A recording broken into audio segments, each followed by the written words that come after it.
Section 16 जो बात कर रहा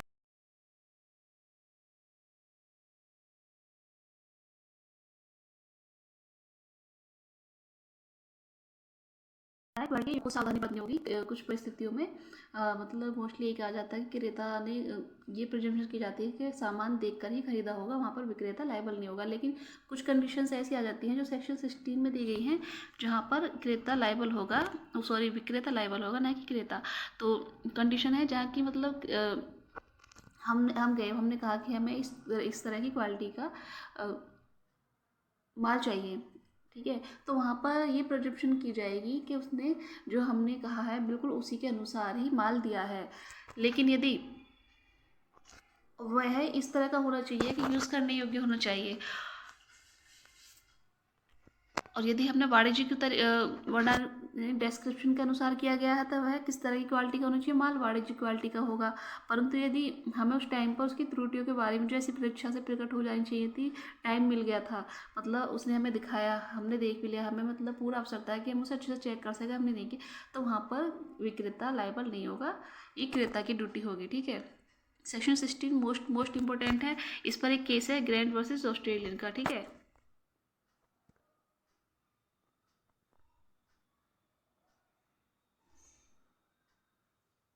सेक्शन 17 है नमूने के अनुसार विक्रय। मान लीजिए हम कोई माल खरीदने गए और हमें मतलब माल देखने से पहले, मान लीजिए हम गेहूँ खरीदने जाते हैं, तो गेहूँ के लिए तो सारी बोरी खोल कर तो नहीं दिखाएंगे हमें वो सारी कट्टी।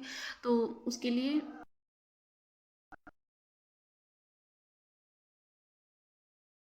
प्रूफ होना चाहिए। अगर जाकर पता चलता है कि हमें दिखाया कुछ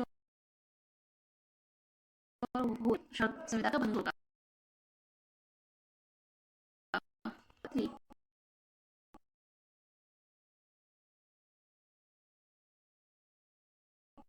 ये तो सेक्शन होगा जहाँ की संविदा निश्चित माल के विक्रय के लिए वहाँ माल में कोई संपत्ति क्रेता को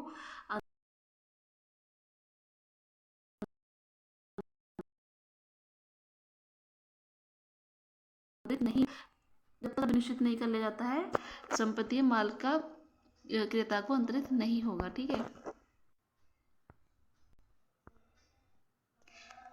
सेक्शन 19 बात करता है संपत्ति कब संक्रांत हो जाती है, मतलब कब ट्रांसफरेबल हो जाती है, या कब उसका ट्रांसफरेबल होना आश्रित हो। तो जहाँ की संविदा विनिर्दिष्ट या अनिश्चित माल के विक्रय के लिए हो, ठीक है, विनिर्दिष्ट या अनिश्चित माल के लिए, वहाँ माल में की संपत्ति क्रेता को उस समय अंतरित होती है जिस समय उसका अंतरित किया जाना उस संविदा के पक्षकारों द्वारा आश्रित हो।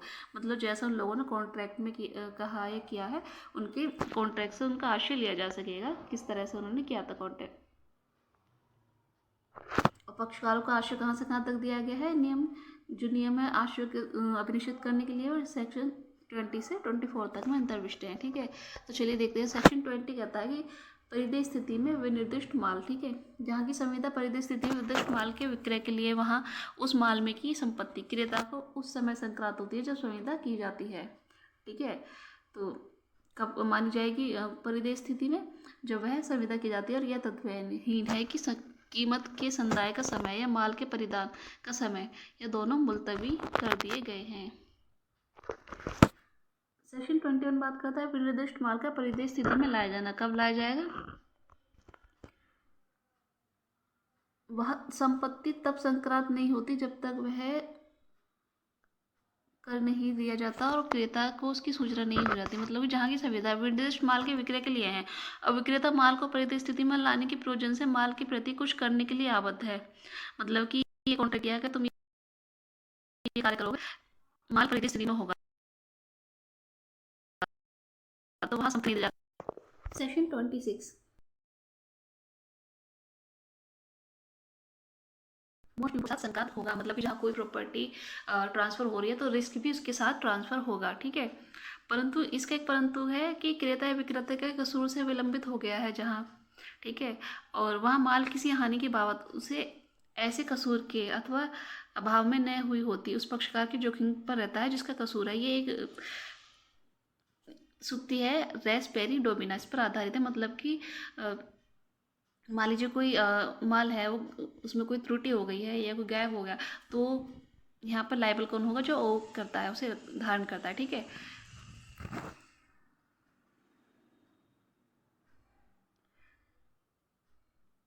सेक्शन 27 बात करता है उस व्यक्ति द्वारा विक्रय जो स्वामी नहीं है। ये एक मैक्सिम पर आधारित है, never debit Quad non habit, मतलब कि कोई भी व्यक्ति अपने से अच्छा स्वत्व ट्रांसफ़र नहीं कर सकता, मतलब पास नहीं कर सकता, मतलब जो जिसका स्वामी नहीं है वो उसे किसी को ट्रांसफ़र नहीं कर सकता है। लेकिन इसका परंतु कह रहा है कि यदि अभिकर्ता के नाते या जैसे किसी के ऑथोराइज माना जाएगा, नहीं पास हुआ माना जाएगा, ठीक है। 28 कहता है संयुक्त स्वामियों में से ये 28 और अनऑथराइज पर्सन, मतलब कोई दूसरा व्यक्ति भी ट्रांसफ़र कर सकेगा स्वामी के अलावा। 28 कहता है संयुक्त स्वामी में से एक द्वारा विक्रय, मतलब दो स्वामी हैं किसी प्रॉपर्टी के, उनमें से एक विक्रय करता है तो वहाँ भी वह ट्रांसफरेबल माना जाएगा, पास हुआ माना जाएगा। 29 है शून्यकरण संविदा के अधीन कब्जा रखने वाले व्यक्ति द्वारा विक्रय, मतलब कि कोई व्यक्ति है जिसने किसी वर्डेबल कॉन्ट्रैक्ट के अधीन कब्जा प्राप्त किया है तो वहाँ भी यह ट्रांसफरेबल माना जाएगा, नहीं पास हुआ माना जाएगा। 30 बात करता है विक्रय के पश्चात विक्रेता या क्रेता का कब्जा रहना। मान लीजिए कि यदि सेल हो गई, ठीक है, उसके बाद भी जो कब्जा है, पोजीशन है, वो विक्रेता के पास रहता है, वो किसी थर्ड पर्सन को ट्रांसफ़र कर देता है तो यहाँ ट्रांसफ़र हुआ माना जाएगा, नहीं पास हुआ माना जाएगा। सेक्शन 31 सिर्फ क्रेता और विक्रेता के कर्तव्य बताता है, ये इसमें ज़्यादा कुछ नहीं आपको देखना पड़ेगा। चैप्टर 4 इतना इम्पोर्टेंट नहीं है, आप चाहें तो रीड कर सकते हैं। आई थिंक इससे क्वेश्चन नहीं पूछे गए हैं और आगे भी पूछने की कोई संभावना नहीं है, इसलिए अब चलते हैं चैप्टर 5 पर, जो इम्पोर्टेंट है।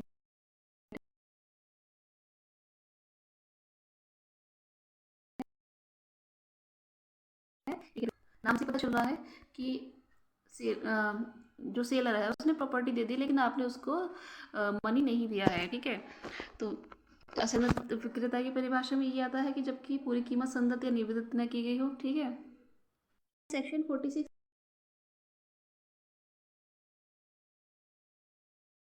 जो बात संदत विक्रेता के अधिकार,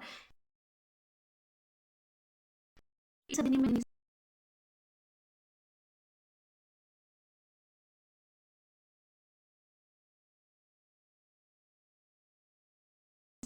यदि उसने संपत्ति दे दी है तो उसे कौन से अधिकार प्राप्त होंगे कि माल पर कीमत लेखे पर धारण अधिकार जब तक कि उसका कब्जा रहता है, ठीक है। मतलब कि वह माल को तब तक बनाए रख सकता है जब तक कि उसे पेड न कर दिया जाए। और क्रेता के दिवालिया हो जाने की दशा में माल अपने कब्जे से अलग कर देने के पश्चात उसे अभिवहन में रोक देने का अधिकार, मतलब कि जहाँ क्रेता दिवालिया हो गया है और उसने कब्जा उसने अपने एजेंट को दे दिया है, अभी वह रास्ते में है तो उसे वहीं रोक देगा, ठीक है, ये उसका राइट है, ठीक है। और पुनः विक्रय का अधिकार जैसे इस अधिनियम द्वारा परिसीमित है, मतलब वह जो उसने सेल किया था उसे फिर से सेल कर सकता है किसी अन्य को।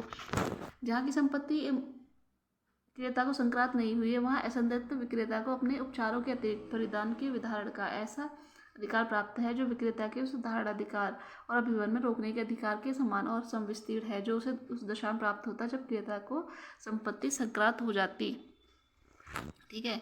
यहाँ पर उसे माल को रोकने का अधिकार होगा, ठीक है। और अब चलते हैं इसके राइट टू लियन असंदिग्ध विक्रेता के धारणाधिकार, कह रहा सेक्शन 47। तो उसे 47 जो बात करता है विक्रेता का धारणाधिकार यानी कि right to lien of seller. तो इस अधिनियम के बंदों के अधीन है कि माल का असंदिग्ध विक्रेता जिसका कब्जा माल पर है उस पर निम्नलिखित दशाओं में तब तक कब्जा प्रतिधारित रखने का अधिकार है जब तक कि कीमत संतुलित निवेदित नहीं कर दी जाती। मतलब सीधी बात ये है, जब कोई चीज़ सेल कर रहा है सेलर तो वह तब तक बायर को पोजीशन नहीं देगा जब तक कि वह कीमत नहीं अदा कर देता, तब तक उस पर अपना कब्जा बनाए रखेगा। और जहाँ की माल का विक्रय उधार के बारे में किसी अनुबंध के बिना किया गया है, उधार के तौर पर लिया गया है, और जहाँ माल का विक्रय उधार पर किया गया है किंतु उधार की अवधि का अवसान हो गया है, जिस अवधि तक के लिए दिया गया था वह अवधि का अनुसार हो गया, समाप्त हो गया, और जहाँ की क्रेता दिवालिया हो गया तो उस स्थिति में क्या होगा, विक्रेता अपने धारण अधिकार का प्रयोग इस बात के होते हुए कर सकेगा कि माल पर उसका कब्जा क्रेता की अभिकर्ता या उपनिहित के रूप में है। 46 बात करता है भागी पालन की। और ये कहता है कि जहाँ विक्रेता ने माल का भाग परिधान कर दिया है, मतलब कुछ पार्ट दे दिया है, और वह अपना धारणाधिकार का प्रयोग शेष पर कर सकेगा जब तक कि उसका ऐसी परिस्थितियों में न किया गया जो धारणाधिकार के विधिनियम को करारदर्शित करती हो। मतलब कुछ भाग दे दिया तो कुछ पर धारणाधिकार रहता है उसको। सेक्शन 49 है धारणाधिकार का पर्यवसान, मतलब कब होगा, लैप्स ऑफ ये माल का असंगत विक्रेता का माल पर अपना धारणाधिकार कब होगा, जब वह क्रेता के पास पारित किए जाने की प्रयोजन से माल को उसके व्ययन का अधिकार आरक्षित किए बिना वाहक या अन्य उपनीति को प्रदत्त कर देता है। ठीक है, किसी वाहक को या बेली को। और जो क्रेता है उसका अभिकर्ता माल पर कब्जा विधिपूर्वक अभी प्राप्त कर लेता है। क्रेता या उसका एजेंट, ठीक है, उन्होंने विधिपूर्वक प्राप्त किया है क्या, कब्जा, और उसके अभित्यंजन द्वारा, मतलब उसने खुद ही त्याग दिया है, तो वह राइट टू लेन खो देता है। सेक्शन 50 बात करता है अभिव्ययन में रोकना। तो अभिव्ययन में रोकना कैसे होता है, इस अधिनियम के बंदों के अधीन है कि जब कि माल का क्रेता दिवालिया हो जाए तब असंगत विक्रेता जिसने माल अपने कब्जे से अलग कर दिया है, मतलब अपने कब्जे से तो अलग कर दिया है लेकिन अभी क्रेता तक पहुंचा नहीं है, रास्ते में ये, तो माल को अभिव्ययन में रोक देने का अधिकार रखता है। अर्थात जब तक माल परिवहन में रहे वह उस पर फिर से कब्जा कर सकेगा, उसे तब तक प्रतिधारित रख सकेगा जब तक कीमत संगत या निवेदित न कर ली जाए। सेक्शन 51 कहता है जो अभिव्ययन की अवधि है वो कब तक रहती है, उस समय से जब विक्रेता के पास पारित किए जाने के प्रयोजन से माल वाहक को या अन्य उपनिहिति को परिदत्त किया जाता है। कब से स्टार्ट होती है वह, जब वह माल वाहक को या किसी बेली को, ठीक है, परिदत्त कर दिया जाता है, और उस समय तक चलती है जब तक क्रेता है उसको तन्निमित उसके अभिकर्ता उसका परिधान ऐसे वाहक के अन्य उपनीति से ले लेता है। माल अभिव्ययन में अनुक्रम में समझा जाएगा। कब से कब तक है, बेली को दिया, ठीक है, ये उसके वाहक को, तब से स्टार्ट, और कब तक, जब तक कि वह क्रेता या उसके एजेंट के कब्जे में ना। सेक्शन 52 जो बात करता है अभिव्ययन में कैसे रोका जाएगा, मतलब अभिव्ययन में कैसे रोका जाता है। तो असंगत विक्रेता अभिव्ययन में रोकने के अपने अधिकार का प्रयोग या तो माल पर वास्तविक कब्जा करके, ठीक है, जिसे वाहक या उपनिहित के कब्जे में माल है, और उसे अपने दावे की सूचना देकर कर सकेगा, कब्जा कर कर, या किसी अन्य उपनिहित के कब्जे में है माल तो फिर उसे अपने दावे की सूचना देकर कर सकेगा। और ऐसी सूचना या तो उस व्यक्ति को जिसका उस माल पर वास्तविक कब्जा है या उसके मालिक को दी जा सकेगी। सूचना किसको, जिस पर उसका वास्तविक कब्जा, उसको या उसके मालिक को। और पश्चात कथित दशा में सूचना प्रभावित होने के लिए ऐसे समय पर ऐसी परिस्थिति में दी जाएगी, मालिक युक्त तत्परता के प्रयोग द्वारा उसे अपने सेवक या विक्रेता द्वारा समय रहते संसूचित कर सके कि क्रेता को परिधान निवारित किया जा सके। मतलब कि सूचना इस तरह से दी जाएगी कि उसे संशोधित हो जाए, ये नहीं कि हमने सूचना दे दी चाहे उसे प्राप्त हुई हो या ना हो। जबकि माल को अभिव्ययन में रोकने की सूचना माल के वाहक के उस पर कब्जा रखने वाले अन्य उपनिहित को विक्रेता द्वारा दी जाती है, तब वह माल का प्रति परिधान विक्रेता को या उसके निर्देशानुसार करेगा। ऐसे प्रति परिधान के विक्रेता द्वारा उठाए जाएंगे। मतलब जैसे उसे सूचना मिलती है तो उसे वापस करेगा कौन, क्रेता विक्रेता को, माल को। सेक्शन 53 में कुछ नहीं, सिर्फ इतना कि क्रेता द्वारा अनुविक्रय या गिरवी का प्रभाव बता रहा है, इसमें इफेक्ट होता है। सेक्शन 54 कहता है धारणाधिकार से या अभिव्ययन में रोकने से विक्रय का विखंडन साधारणतः नहीं होता। मतलब कि सिंपल कहता है कि समझ लीजिए खाली कि मान लीजिए कि उसने राइट टू लियन यूज़ किया सेलर ने, ठीक है, तो धारणाधिकार से मतलब उसके या उसने अभिव्ययन में रोक लिया, रास्ते बीच में ही रोक लिया, तो वैसे तो साधारणतः कॉन्ट्रैक्ट जो है उनका सील का वो विखंडित नहीं होता है, ठीक है, लेकिन वह उसे सूचना दे सकेगा सेलर किसको, बायर को, क्या आप कीमत अदा करना चाहते हैं, अगर आप कीमत अदा करेंगे तो मैं आपको माल दूंगा, नहीं वह नहीं करता है तो वहाँ पर वह विखंडन कर सकेगा कौन, सेलर। सेक्शन 55 होता है कीमत के लिए वाद। तो कीमत के लिए वाद कौन लाएगा, सिंपल सी बात है सेलर लाएगा। सेलर को दो राइट्स हैं, एक तो वह कीमत के लिए वाद लाएगा, दूसरा नुकसानी के लिए। तो कीमत के लिए वाद कहाँ, सेक्शन 55 में, इतना याद रखना है। और नुकसानी यानी डैमेजेस के लिए कहाँ पर लाया जाएगा, अप्रतिग्रहण के लिए। यदि वह प्रतिग्रहण से इनकार करता है क्रेता तो वह बात कहाँ लाएगा, सेलर 56 के अंतर्गत। 57 राइट देता है किसको, विक्रेता को, यदि जहाँ की विक्रेता माल का परिधान क्रेता करने की अपेक्षा करता है, क्रेता को राइट्स है, ठीक है, विक्रेता ने माल का परिधान करने से इनकार किया तो वहाँ क्रेता नुकसानी के लिए वाद ला सकेगा। और यहाँ पर विनिर्दिष्ट पालन के लिए कोई भी वाद ला सकेगा, कोई भी वादी, ठीक है, कहाँ लाएगा, कोर्ट में लाएगा। और 59 वारंटी के भंग के लिए उपचार की बात कर रहा है, जहाँ वारंटी भंग होती है उसके लिए है।